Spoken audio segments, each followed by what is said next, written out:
Balik torneo na po si Grandmaster Wesley So dahil nagsimula na po yung Champion Showdown, The Kings, na kung saan bigating event po ito sa Amerika.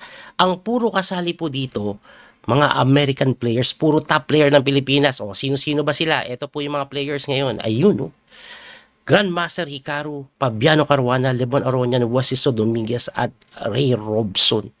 Napakalakas po ng mga player na kasali at ang format nito kakaiba. Kakaiba po ang format.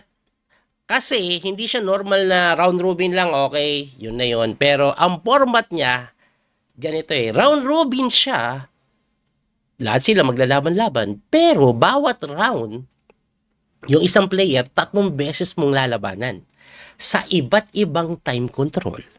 Meron pong 3+2, Blitz, meron 15+10, Rapid, at meron semi-classical o semi-long game po ito na 60 minutes, 30 seconds increment.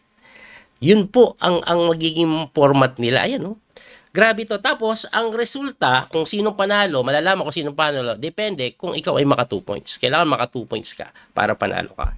Ano ang nangyari? Round number 1, kalaban po agad ni Wesley So. Walang iba kundi si Grandmaster Lebon Aronian. Ayun. So, ang first game po, Blitz. At ano nangyari sa Blitz? Nauwi sa tabla. Actually, lamang si Wesley So dyan No? Ngayon, punta tayo sa rapid event naman. Anong nangyari? Analyze po natin yan. Puti po dito si Wesley. Ang tinira niya po, D4. Pagka D4, Knight F6, C4, E6, Knight C3, Bishop B4, Nimso Indian Defense. Aba, pinasok ni Wesley yan, Anyway, pagka Bishop po sa B4, E3 lang. Recently, madalas ko nakikita kay Wesley yung kunat na E3 na tira na yan. At pagka E3, nagka-castling, sinagot ni Wesley ng Bishop dito lang. Para saan? Tinatanggal niya po yung pin para wala din pong Knight doon at para hindi magka-double pawn sa may C.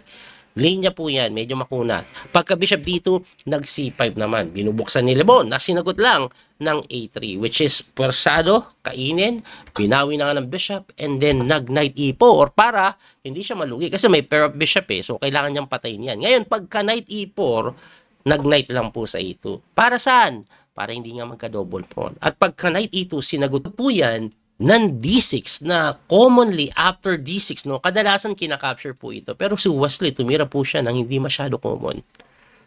Ang tinira niya po, F3.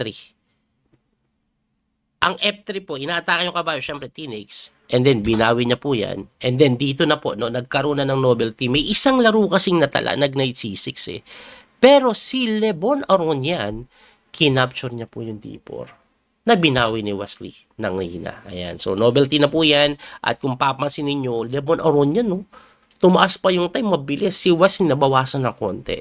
So, nag-Knight C6 po yan, hitting the Queen, and then nag-Queen D2 umatras. Kailangan niya pong ma-maintain yung pressure sa D6, just in case mag-castling siya, or mag-Rook D1 mamaya, may threat agad sa may D6. So, ang tinira po niyan, Queen E7. Parang nga naman pag nag-castling ka, or nag-Rook D1 ka, may depensa agad. So, sinagot po ni Wesley, Bishop E2.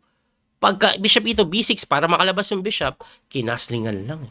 At pagkakasling Bishop B7 develop na nga, ayun, nag-Rook D1.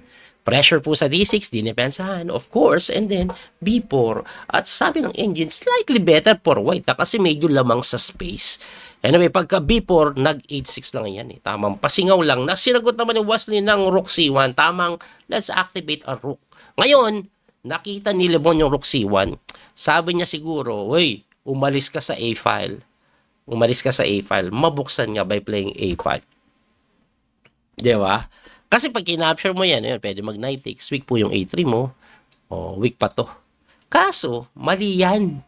Ang tamang tira daw, wag yan. Knight E5 lang instead of A5 Dahil may simpleng tira dito, positionally, lamang talaga po ang puti. B4 lang or B5. Pushing the pawn, attacking the knight, ba't niya nga naman bubuksan yung A5? Na mapapatakbo ka talaga at nagpunta na nga po yan sa E5. Actually, ito po nilalaban ni Lebon dyan. Bakit niya tinuluyan? Kasi nga, mawi-weekend po ito.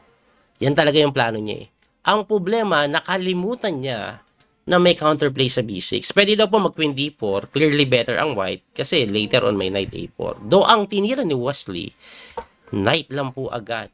sa may A5 na hindi pa daw ganun kaganda pero lamang pa rin, no? Ang problema pala sa knight A4 agad, do may pressure ka dito, meron daw po yang D5 na hindi tinira ni Lebon. Ipakita ko lang ano mangyayari pagka D5. Kasi pag kinapture mo yan, of course, may rook takes. Bukod sa nabuksan to, na-activate yung tore. Pangalawa po, pag kinapture mo ito, pwede daw po knight takes pala. Yan, knight takes. Siguro, pag nag-knight takes ka, ganun, then nabawi lang, iwas ka. Tapos, kayang depensahan yun po, may pressure din dito, di ba? Tapos, sinatake yung Reyna. So, okay daw po yan for the side of black. Kaya, Queen D4 ang tira. Kaso, nag-Queen G5 itong si Lebon. Tumira po ng agresibong tira na kung saan instead na dumipensa, ano ba mangyayari pag kinapture mo? May threat po kasi na bishop takes or knight takes. Ayan po. Kaso, ang na-miss ni Lebon dito, sisimplihan ka lang.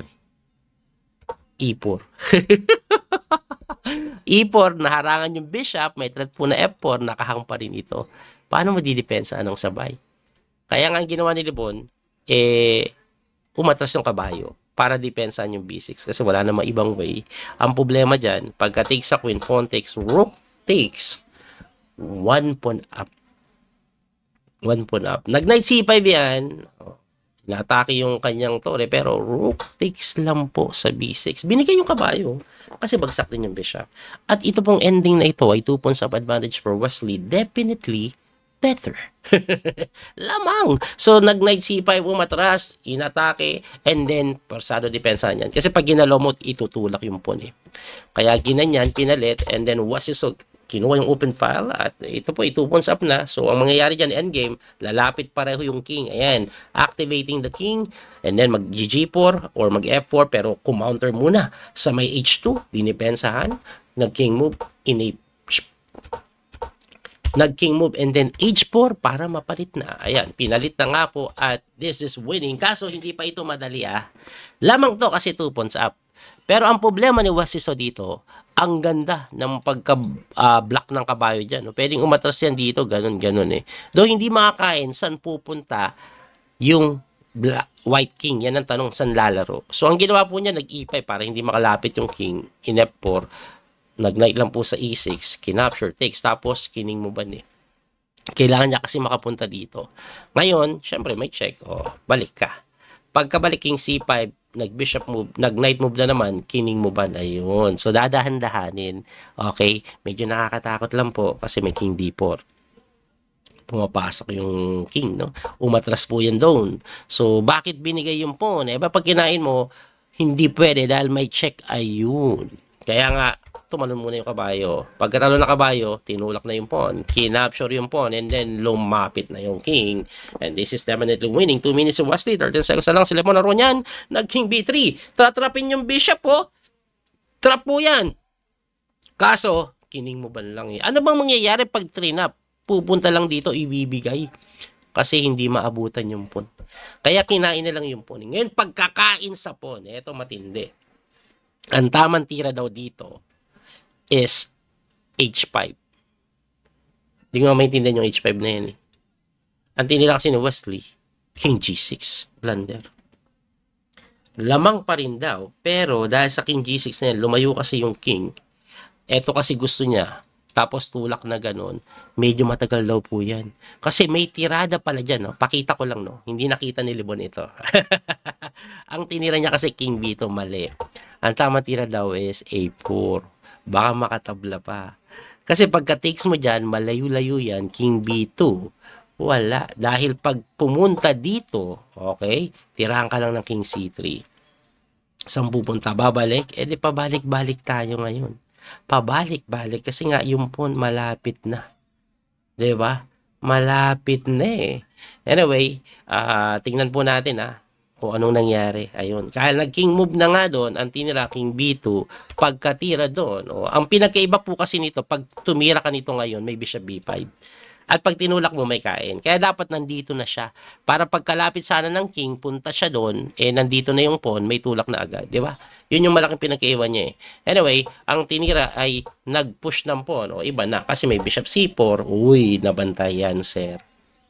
Di ba? Bantay sarado na yung pawn. At pagkatiro ng A3, kinapture lang yung G7. Nag-King C3, hitting the bishop, tumakbo lang.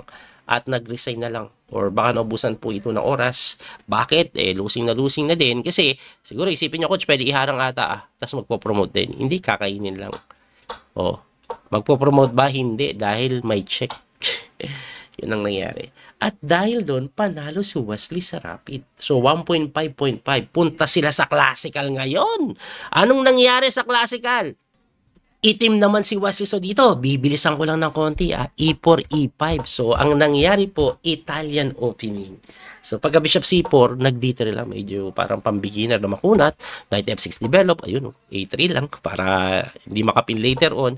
Nag-D6 and then C3. So, yung C3 po niyan, pinaka-idea niyan, pwede po mag-B4, pwede din mag-E4. Yan po yung mga gagawin niyan. Tapos yung knight, hindi pupunta dyan sa C3. Of course, nakaharang yung pawn. Dito siya, may mga ikot na ganon. Anyway, sinagot lang ni Wesley yan ng castling. Pagka-castling, nag-Bishop G5, A6 lang. Para saan? Pwedeng gumanon, pwedeng para may takbuhan yung bishop kasi baka kulungin by B4, A4, ganon. Ganon po mga idea niya, nag-A6. Anyway, umatas yung bishop. Pagkatras ng bishop, ayun, tinulakan H3. Umatras din. And then, nag-G5 si Wesley. Napaka-agresibo naman. Agresibo masyado, no? Ngayon, pagka G5, tumakbo doon, sinagot lang ng Knight H5 na normally, hindi gumagana yan, mali yan. Pero sa pagkakataong ito, pwede. Bakit ko sinabing normally mali? Kasi usually po, ang nangyayari dyan, may knight takes e5 eh. Libre yan. Pero kahit anong ipang-capture mo, libre din kasi yung kabayo. Ngayon, sa pagkakataong ito, hindi gagana. Bakit? May knight takes po sa may g3. Ano ngayon? Di ba may knight takes naman dito? Ngayon, pag kinapture mo to, tapos capture doon, lugi ka ng pawn. Kaso, sa pwesto po kasi hindi nakakasling at medyo maganda yung posisyon ng bishop, may queen f6 po. Hindi po makapture ito dahil may mate. Okay, baka lang kasi may magtanong. Kaya pinasok ko. Medyo mahaba, pasensya nyo na ulit. Anyway, nag-knight lang po sa may d2, develop queen f6. Ayan, talagang wala nang knight takes e5. So, nag-queen e2, para saan? Tingin ko magkakasling po yan sa queen side. Nag-king h8 lang si Wesley. Kurama naman yun. Kinembutan lang ng king. Anyway, pagka-king h8, nag-castling. Bakit kaya kinembot lang yung king, no? Siguro para pagka knight f4, takes pawn, takes agad, wala dito. Ewan ko, tingnan po natin. Nag-bishop d7 develop, and then nag-rook sa f1. Tumira po ng b5. Ayun, umatake sa king side. Nag-atras. Bakit? Papasok na or aatake ng ganon? Anyway, nag-knight f4 na si Wesley. Tapos kinapture, and then pawn takes. So, ang ending, parang ganun din, no? Dinelay dito, pero nakagain pa ng tira si Wesley. Kasi umatras, tapos kinapture din pala. Anyway, pagka-capture po dyan, nag-G4 na sinagot lang ng rook sa G8 para talagang suporta sa G5. Hindi basta maitulak yung pawn. And then, nag-Bishop D5 naman. Ito pong si Lebon na sinagot ni Wesley ng B4. Hindi ko sure bakit sinasabing mali daw yan, sabi ng engine. Pero sasabihin ko lang kung ano yung number 1 engine move. No? Rook lang daw po sa E8 eh. Ang pinakapunto niya lang, umalis ka sa pin. Bakit? Kasi pagka B4 daw po, pwede daw pong tirahan ng pawn takes yan, na hindi ginawa. Kasi pagka bishop takes, kahit daw po king B1 ka lang, and looking good na daw po. Kahit lock po ito, dito na daw po ata maglalaro. Yun ang sinasabi ng engine. Kaya okay daw yung white. Kaso, si Lebon, ang tinira niya po, knight B3, hitting the bishop, na kinapture lang ni Wesley. Yung pawn sa C3. Ngayon, kinapture ni Lebon yung C5 eh. Nakakapagtaka yan ha. Kasi may insert capture dito, 1 pawn up yun ha. Pero mali pala yun. Pag kinapture mo, pakita ko lang ha. Hindi ginawa ni Wesley so yan eh. Pero pag kinapture, pawn takes. Ngayon, pagka-capture mo dito, bishop takes, whatever you used to take, may capture doon. Ayun. Yung pala mangyayari. Kaya ginawa ni Wesley, kinapture niya lang po yung bishop, binawi ng pawn, and then nag-rook B8. So ito na po, lamang kay Wesley. Lamang. Kasi mas safe po yung king niya compare po sa king na ito. So, ang ginawa po niya, nag-queen C2 tinirahan lang po ng knight sa may A5. At pagkatira po ng C4, na kung saan, nagtataka ako dyan kasi trap na yung bishop pero hindi rin up ni Wesley. Ang ginawa ni Wesley dito, tinira niya po yung number 1 engine move, which is queen B6. Wala nga, trap na yun Tapos ang ginawa po ni Wesley, binigay pa yung pawn. Ano ba mangyayari? Meron pong bishop A5 or A4. Napakagandang sacrifice, hindi madepensahan yung dalawang square ng sabay. Yari. Pag kinapture yan, mati.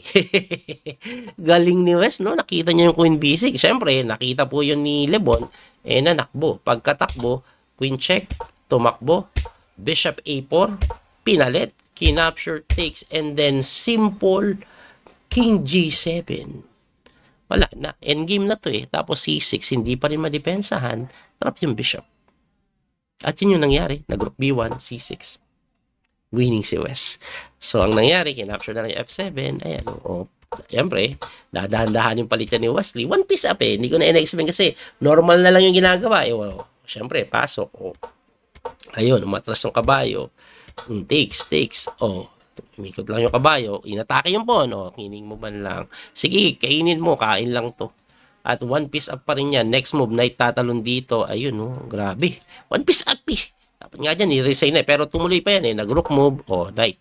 Tumira ng king. Pasok tore. Tinulak yung pawn. Bishop doon. Dinipensahan pagka bishop b1. Wala na. Hindi na kinaya.